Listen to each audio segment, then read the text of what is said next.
Tirupati steel ప్లాంట్‌లో ఒక blast జరిగింది. MS Agarwal steel plant in Andhra Pradesh Tirupati.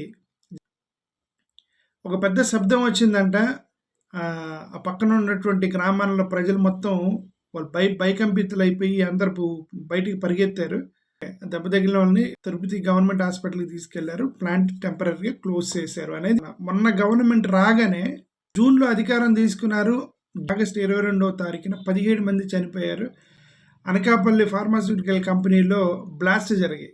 ఇదే తెలుగుదేశం ప్రభుత్వం 2014లో అధికారంలోకి వచ్చిన తర్వాత గెయిల్ గ్యాస్ అథారిటీ ఆఫ్ ఇండియాలో యాక్సిడెంట్ జరిగి 15 మంది చనిపోయారు.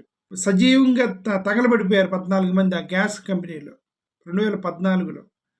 ఏప్రిల్లో అధికారంలోకి వచ్చారు. జూన్లోనే బ్లాస్ట్ జరిగింది గెయిల్లో 2014. అంటే అధికారంలోకి వచ్చే 2 నెలలకే ఒక పెద్ద బ్లాస్ట్ జరిగి 15 మెంబర్స్ సజీవ దహనం అయిపోయారు. సేమ్ ట్రెండ్ రిపీట్ అయింది 2024లో అధికారంలోకి రాగానే జస్ట్ 1 మంత్ ఉండి ఆగస్టులో 17 మంది చచ్చిపోయారు. మోస్ట్ ఆఫ్ ది వర్కర్స్ లేబరర్సే సఫర్ అవుతారు. రాజకీయ నాయకులు వస్తారు, మేము చూసుకుంటామని ఎక్స్‌గ్రేషియో ప్రకటిస్తారు. వాళ్ళు ఇస్తారో లేదో తెలియదు.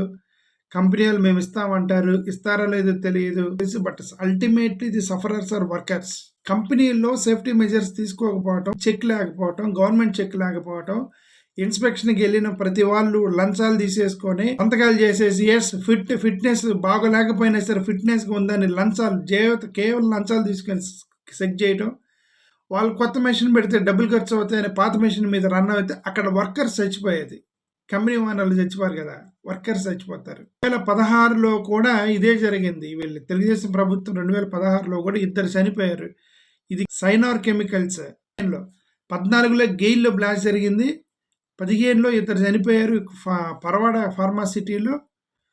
2016లో కూడా క్రాకర్స్ యూనిట్ పేలి, అది మందుల షాపులు పేలి అక్కడ ఏదో అనిగింది, దీపావళి మందుల షాపులు. 18లో 7 మెంబర్స్ డ్రగ్ యూనిట్లో 7 మెంబర్స్ ఇంజ్యూర్ అయ్యారు డ్రగ్ యూనిట్లో బ్లాస్ట్ అయ్యి.